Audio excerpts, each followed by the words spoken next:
Okay, welcome back. This time we're doing Super Castlevania IV on the Super Nintendo Mini. This is a game that retro gamers are very nostalgic for. Unfortunately, I'm not really one of them. I like this game.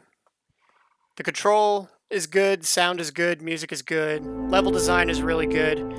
I think it plays a little bit sluggish. I'm not sure. I just have, when it came out, there was just a lot more games that were more interesting to me. So it does a really nice job with all the Halloweenish themes like Frankenstein and the Mummy, Dracula. And I'm gonna let the demo mode intro title sequence play just because I think it's really cool. And I'm doing a lot of the A+ titles lately, like the Contra games, the Double Dragons, the Ninja Gaidens.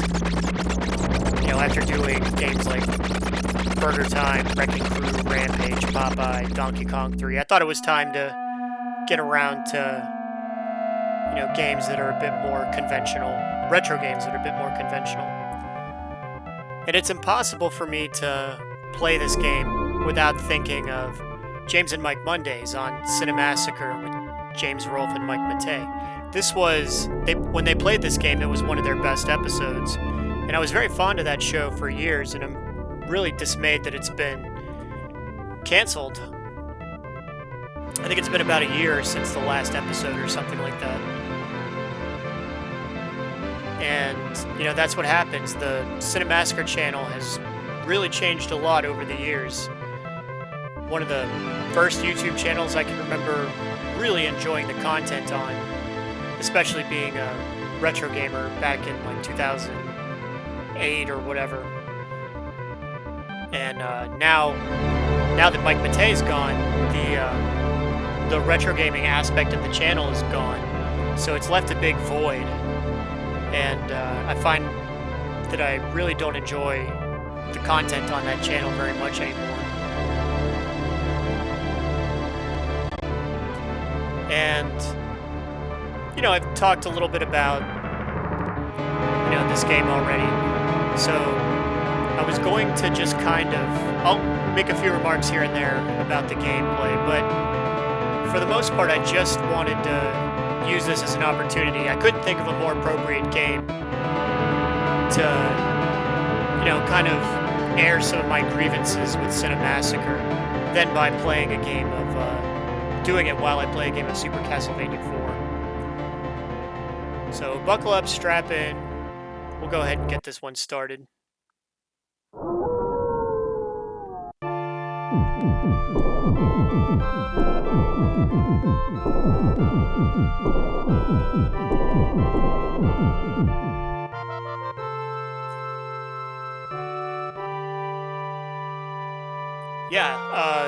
The Cinemassacre Castlevania-thon, some of those older episodes, just strike a chord with me because they were so well done, so much fun to watch.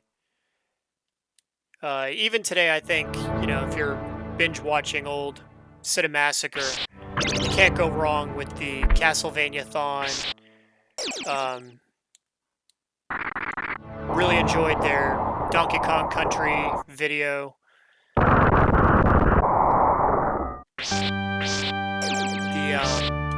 The Turtles in Time episode was really good.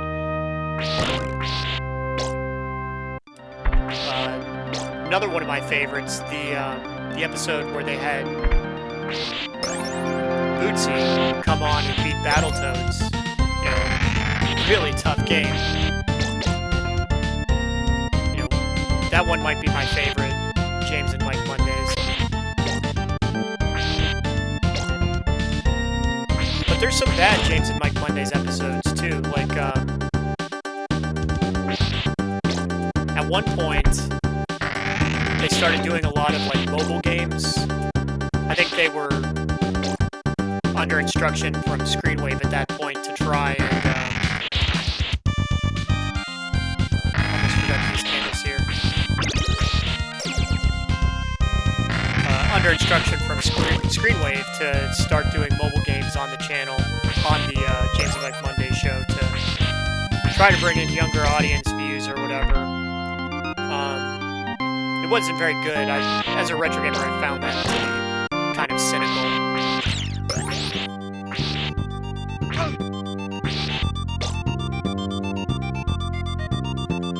And then there were some of the later James and Mike Mondays episodes where I would have sworn that they were not getting along. I'm not sure what was going on, if there was something going on behind the scenes. But the Gunsmoke episode,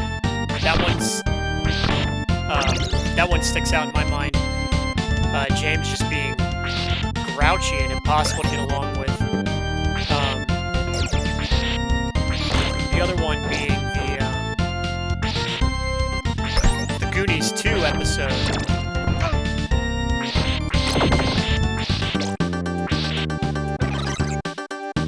There might be a couple more. Those are just the ones that I can remember off the top of my head.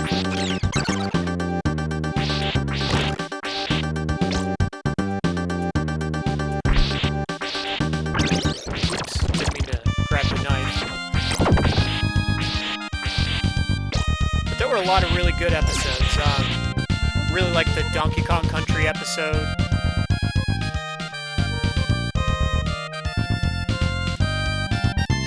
The Star Fox episode might be one of my favorites, and I think that's one they didn't even upload because there was a power surge or something.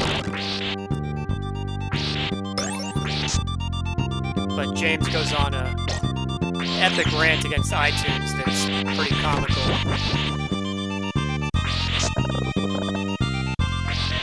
You know, and that was one of the charms of the show, was that even when they were talking about things that were, you know, not related to going off on these tangents, you know, that were not related to video games. Like, I can't remember what episode it was, but there's one where they talk about their favorite foods to eat in Wawa. That one was really entertaining.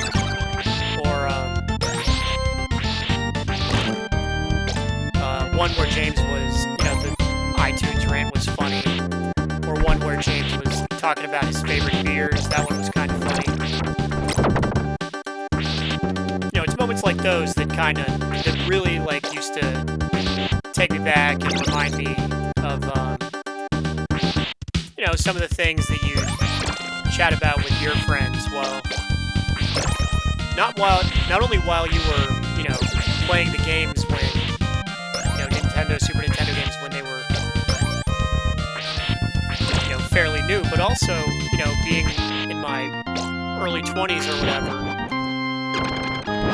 and, you know, being on the couch, playing an old retro game, like a Sega Genesis game, and chatting with your friends about, you know, what the game reminded you of from your childhood. You know, that was a really special charm of James and Mike Mondays, and it just, you know, it's gone now.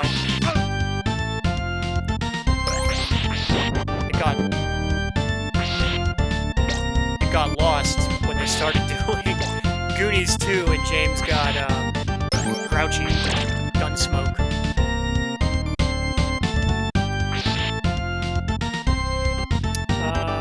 Not gonna take. Oh, I guess I am gonna take the stopwatch.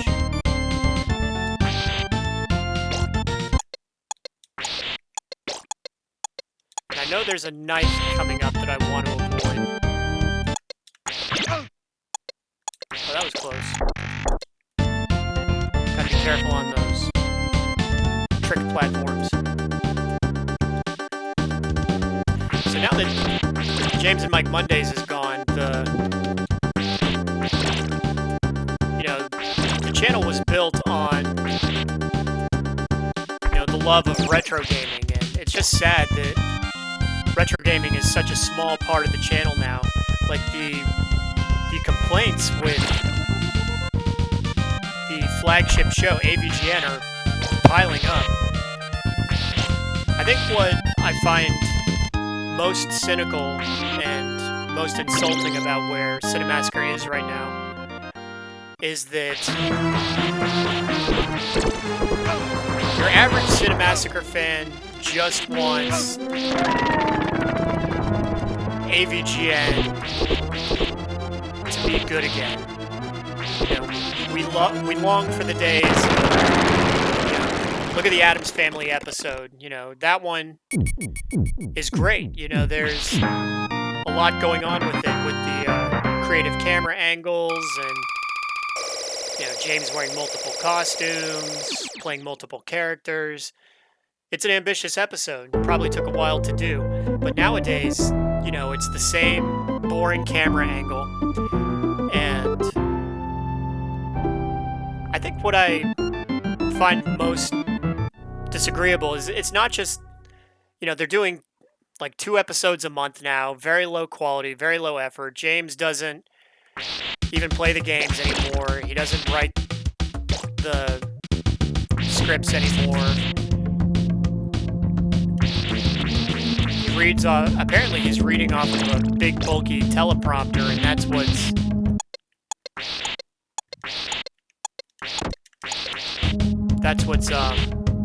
keeping him from, you know, doing creative camera angles or anything like that. Like, I get it. He's obviously burned out on AVG, and I could totally understand that.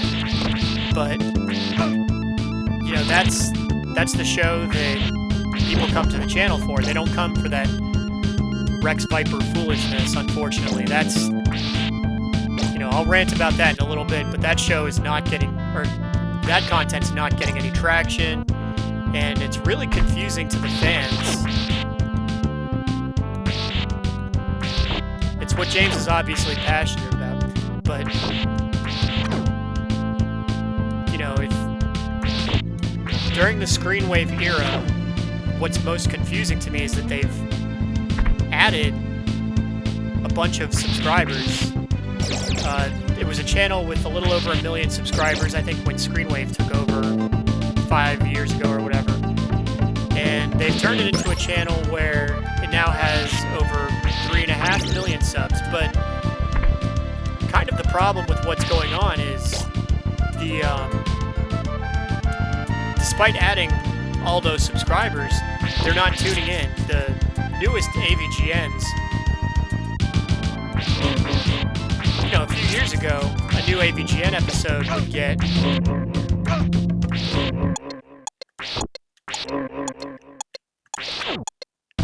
I don't know, 1.2, 1.3 million views within the first critical 24 hours. Now, a new AVGN is struggling to break 400,000 in the first 24 hours because, you know, now even the hardcore fan base is kind of tired of, you know, just how boring, visually boring, and, you know, the audio is boring too. James sounds incredibly bored,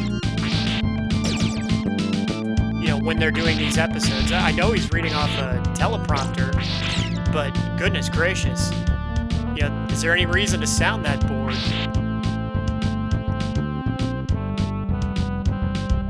And some of that's on Screenwave. You know, these are the guys who are in charge with, you know, writing and producing and editing. I am, I'm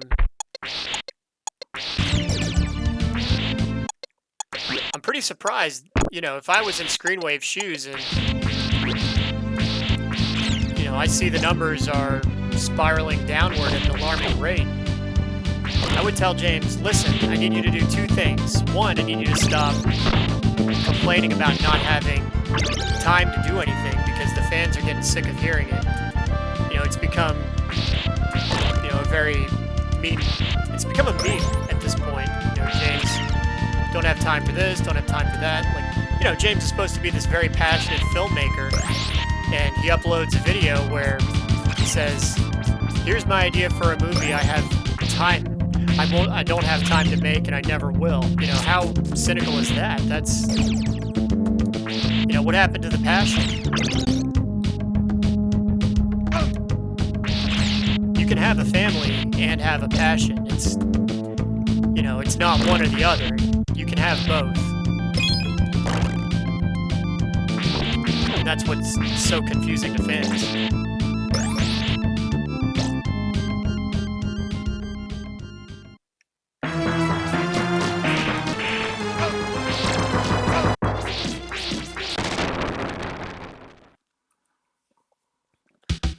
Yeah, I'm pretty stunned that Screenwave,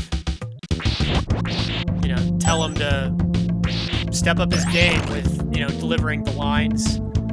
Try not to sound so bored because the fans have noticed, but also stop complaining about not having time.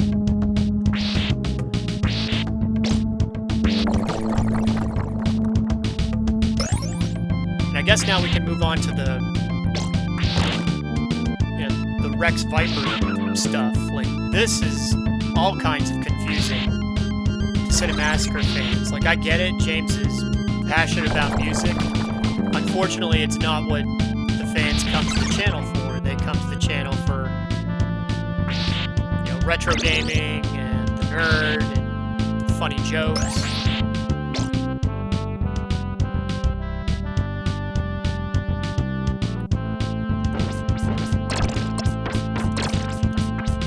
It's confusing to fans.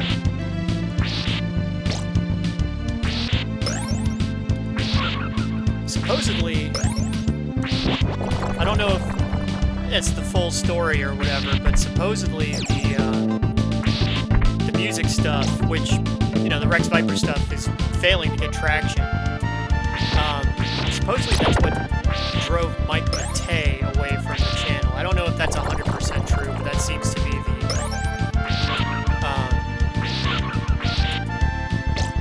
the accepted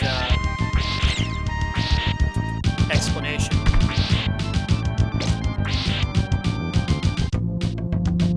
If so, that's really too bad because, Mike Matei, say what you will, doesn't seem like a very nice guy, but he is a hardcore retro gamer, and, he is a big reason why the channel was so successful.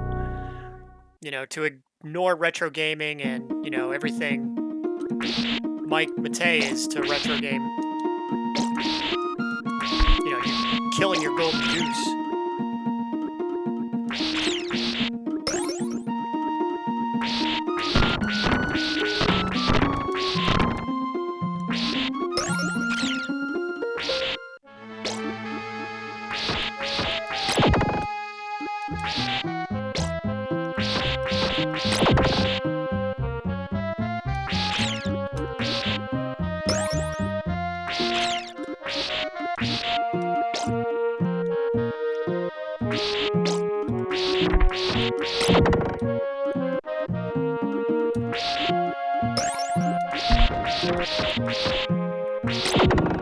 And from what I understand now, shouldn't have grabbed the X.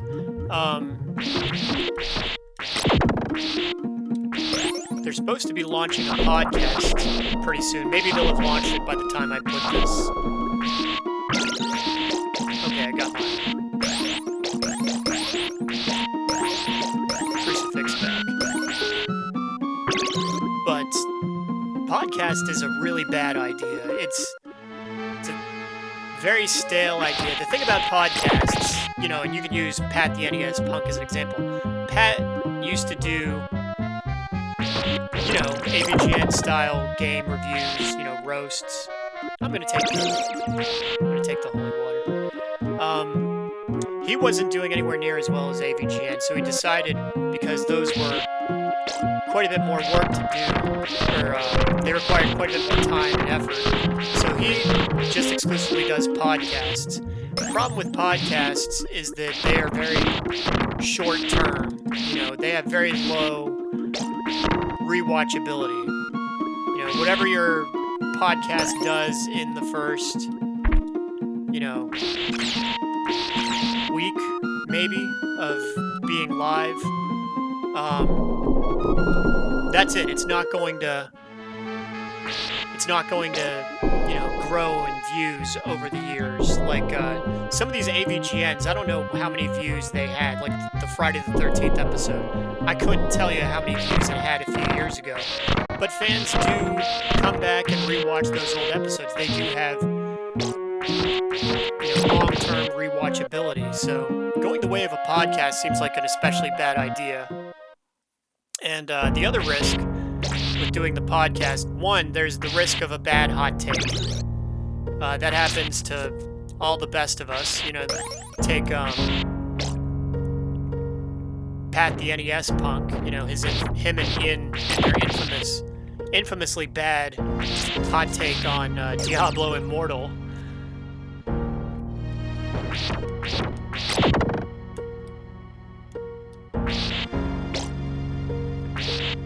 But moreover, a lot of Cinemassacre fans never warmed up to the Screenwave crew, who they were introduced with the, I think, rental reviews, where James and them would, James said that he liked doing rental reviews because it wasn't scripted. It gave him a chance to kind of talk off the cuff and have a little bit more input from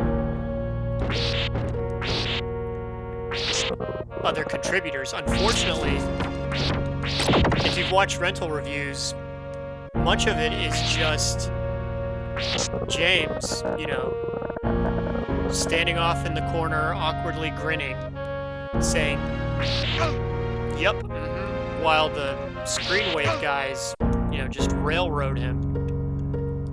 And it was uncomfortable to watch, and it certainly didn't make for good content. So I personally did not like rental reviews. I like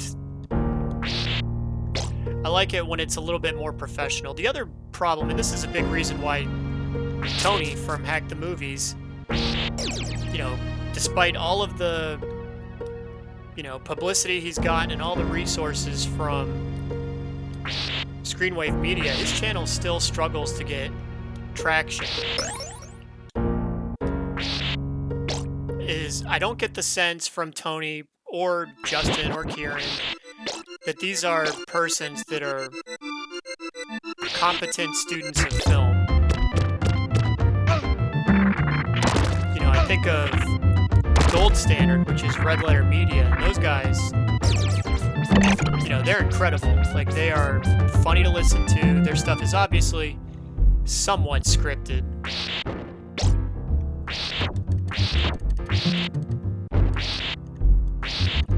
But they know what they're talking about. They do their research. Red Letter Media, their shows, Review and Half in the Bag, without a doubt, it's the gold standard of, YouTube film criticism. And I just don't get that from Hack the Movies, or Justin or Kieran. I get it that they like film, but they're just not very good at talking about it and making it fun to listen to.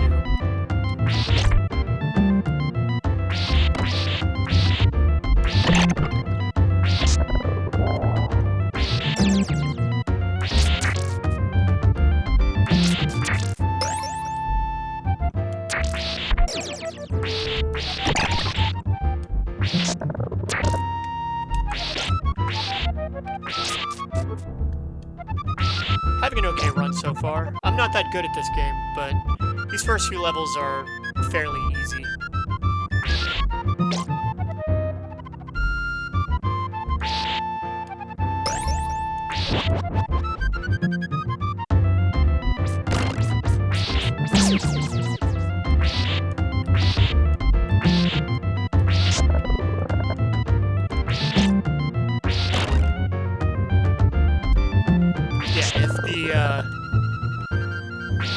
Podcast is more of the same. If it's too much like rental reviews with James, just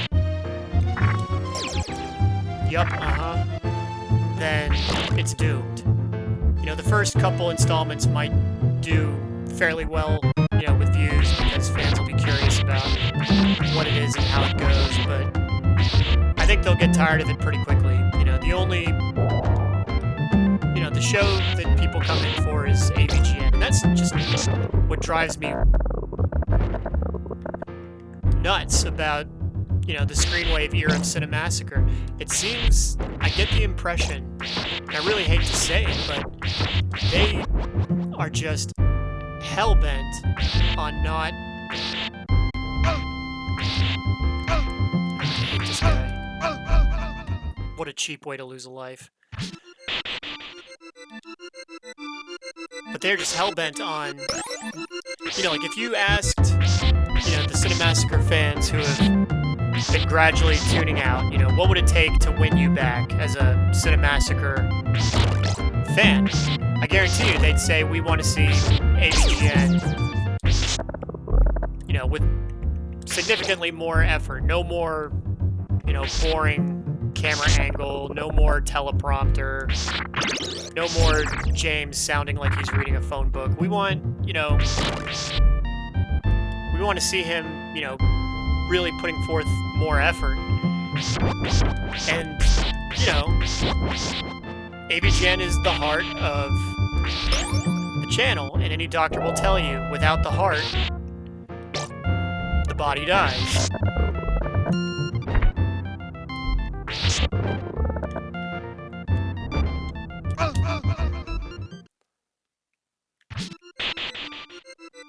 Like I just died.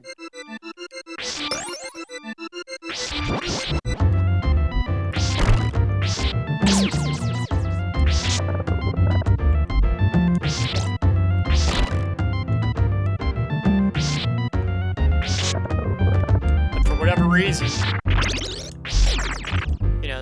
they just refuse to put forth any more effort into AVGN. It has to be low quality. The only episode you could objectively say they tried something different was the Casino Games episode. Casino Stakes, whatever it's called. Unfortunately, it was a green screen mess, and I'm kind of baffled by that because James made it sound like this episode they went to Vegas and they actually shot footage on the strip. But you watch the episode and if you blink you'll miss it. From what I can tell, there's only one shot that they actually got in Vegas, and that's the shot of James walking up to the Welcome to Fabulous Las Vegas sign. The rest of it is a green screen mess. It looks like, low-level Doug Walker nonsense.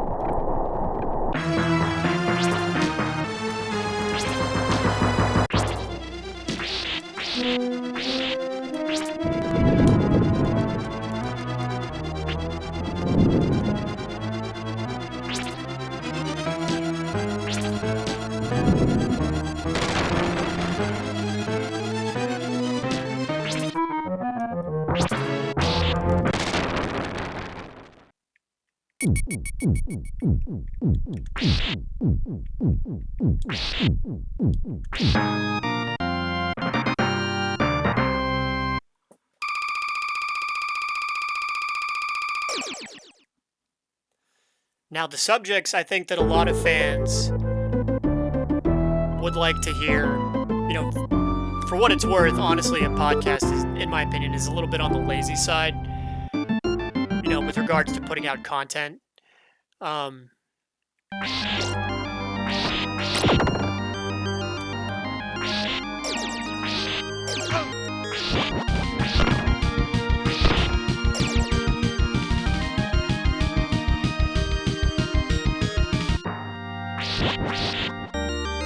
It's almost kind of like throwing in the towel. It certainly lacks originality. It's nothing ambitious like Lord James. But the subjects that I think I can think of plenty of good questions that I would love to have asked and answered on the podcast, because I think it was mentioned by one of the Screenwave guys who's going to be, I think, co-hosting the podcast, that it is going to be, stuff about the channel.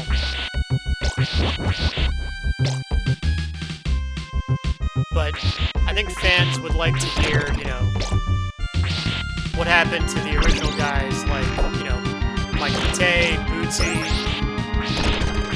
Kyle, Justin, why aren't they on anymore? Those guys are a big part of the channel and why it was as successful as it was. It's really sad that they're gone. I have a feeling those subjects are off limits, though. You're not going to hear about what happened to... such a cheap way to die. But you're not going to hear about what happened to Kyle and Bootsy.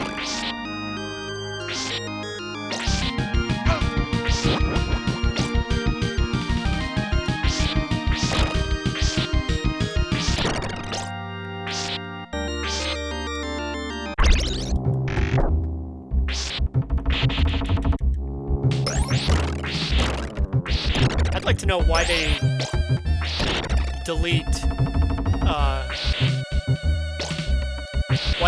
comments from their or maybe not delete but hide. Like if you criticize an episode of AVGN, your comment won't be seen. There's no point in denying it. Everyone knows it. Not even like a troll comment, but, just a, hey, maybe you should have done this, or you should have done that, or, a lot of times you'll get comments of persons, saying, you're not being fair to the game, you're not giving it a chance.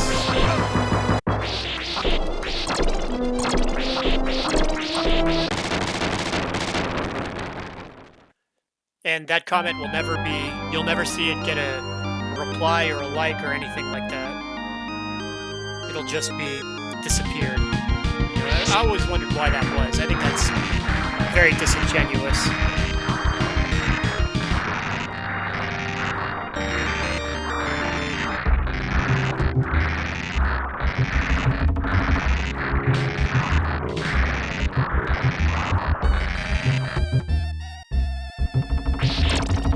Alright, don't laugh, but I kind of suck at this part.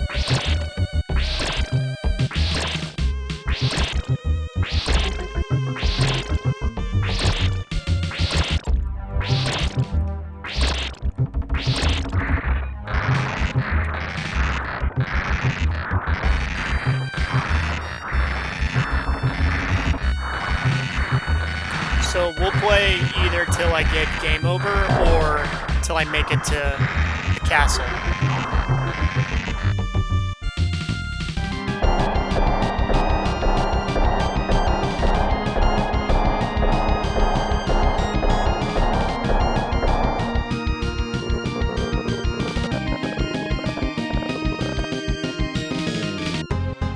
For whatever reason, I usually lose a life at that part.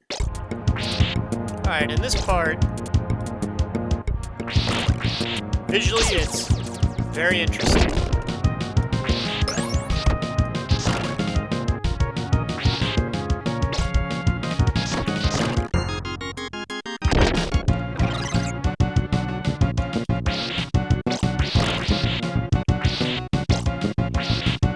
I guess one of the minor quibbles I have with the Super Nintendo Mini is slowdown. This game has plenty of slowdown. This is, as far as Super Nintendo games go, this game has, especially on this part, because of, what's going on, quite a bit of slowdown. I think it would have been fixed for the Super Nintendo Mini. It does make for a more authentic Super Nintendo experience with the slowdown, but all the same, I think a lot of us would rather just have it cleaned up.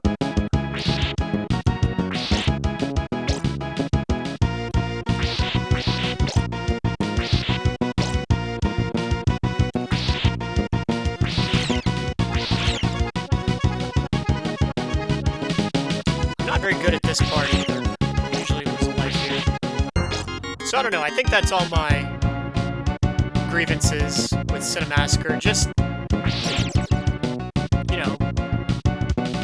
put forth some effort into the channel again.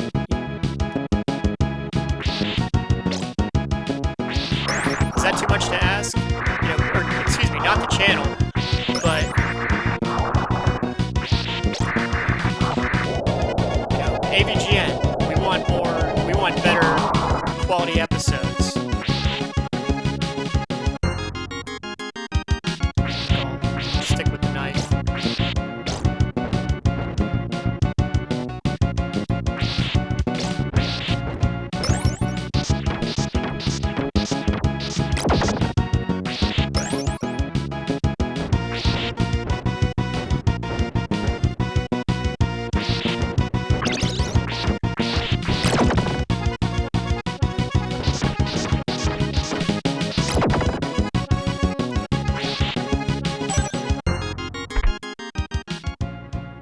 think this is the rock monster.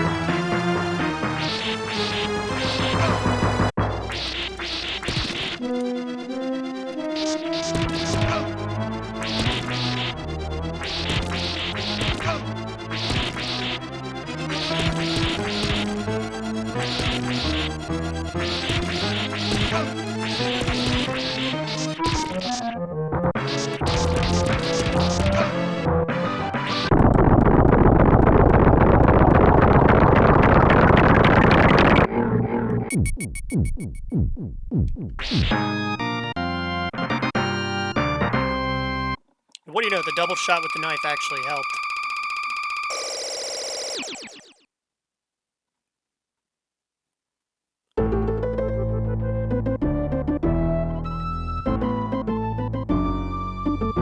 Okay, this is the last stretch to the castle. Stage 5. Very cool music.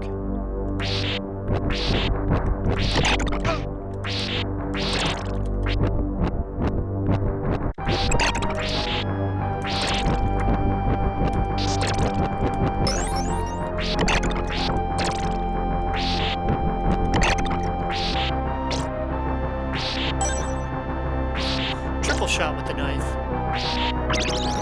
And I just wasted it.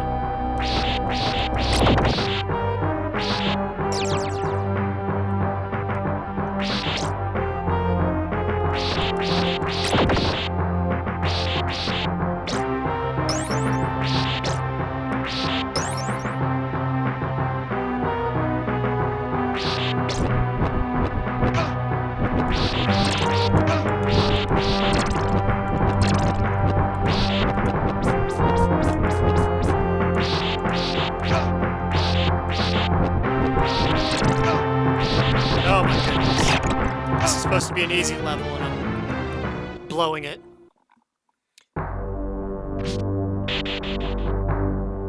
Alright, must do better. I think if you just keep moving, those hunchbacks, whatever they are, aren't too big of a problem.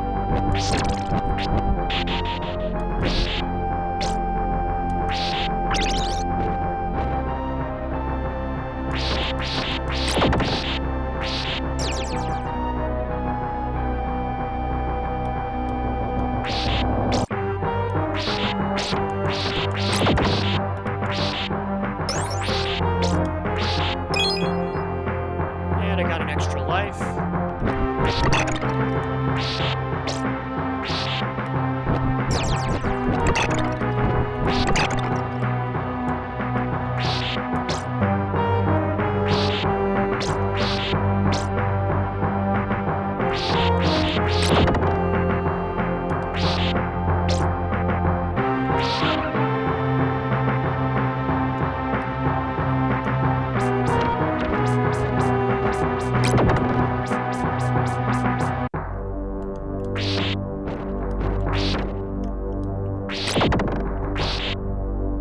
Nope. I'll pass on daggers.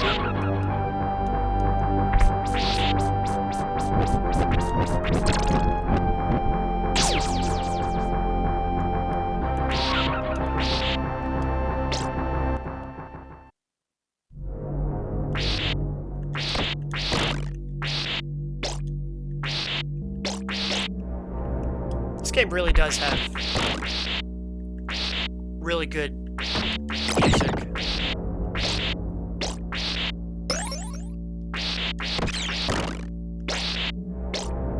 Like I said, I'm not as nostalgic for this game as a lot of other retro gamers, but I certainly see why they are as nostalgic for this game as they are. There's a lot of good things going for this game. Love those statues. Reminds me of Sypha.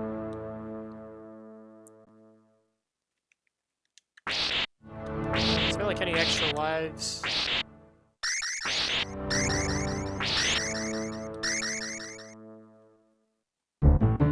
Okay, so that's the first half of the game, getting to the castle. The game picks up in difficulty from here. I already went on my Cinemassacre rant, my grievances. You know, tell James to stop complaining about not having time. As far as the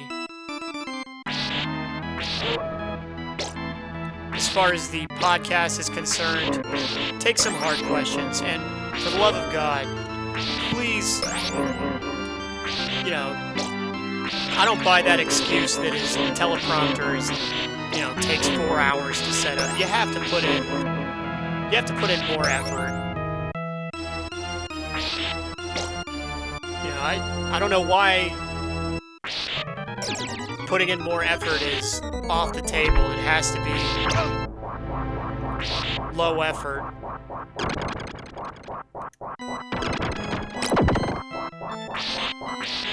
The fans are getting tired of it, and it's not going to be long before AVGN. We have the first episode that fails to break 400,000 views inside those first 24 hours, so I don't know. Maybe they don't need the views. Maybe, who knows? No one seems to know anything, and hopefully the podcast is an opportunity to fix all that. Anyway, I'll go ahead and create a suspend point here. Maybe I'll come back to this game and play a little more, finish it off. Might be a while before I get there, but, for now, that's it. Thanks for checking out my Cinemassacre rant, and we'll come back with something really fun next time. Until then.